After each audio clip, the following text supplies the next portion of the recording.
Habari, karibu. Hili ni group namba 13. Tunaendelea katika tutorial zetu namna ya kuedit gazeti, na katika hichi kipande tunazungumzia namna ya kuinsert habari yako katika software ya InDesign. Kwa hiyo kama unaweza kuona hapa ndo process nzima, yani kwa ndani ilivyo. So tunaanza kwa kwenda kwenye file ambayo ukifika unachagua kwamba unataka ni story gani uweze kuipeleka kule kwenye design. Hapa tumeandaa hapa story, kwa unai double click then inafunguka. Ikishafunguka ndo kuna hiyo process ya kuiselect yote ambayo una highlight yote, then ukishamaliza unaicopy.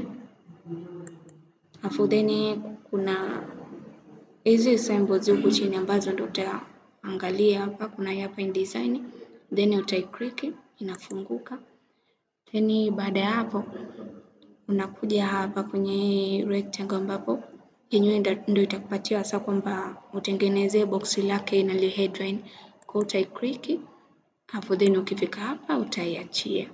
Utaanza kuselect kwamba utaiweka hadi wapi hivyo.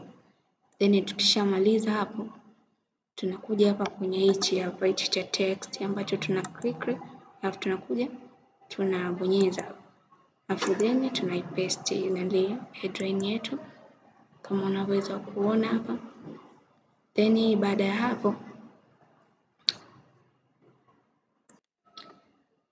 baada ya kuclick T then tuna control A ambapo unaweza control A au ukatumia hapa ukatumia mouse yako kai highlight vizuri unaweza kuona hivyo. Then ukishamaliza hapo tunakuja hapa ili tuiongezee size.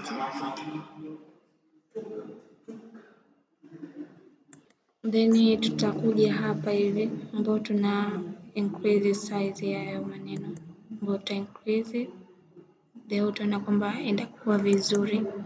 Tuta increase hivyo.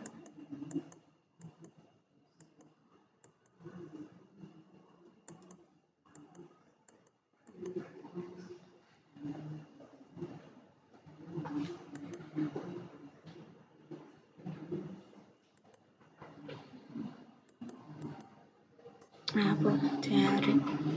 Then tukishamaliza hapo tutakuja upande huku ambao sisi tutabonyeza hii align center ambapo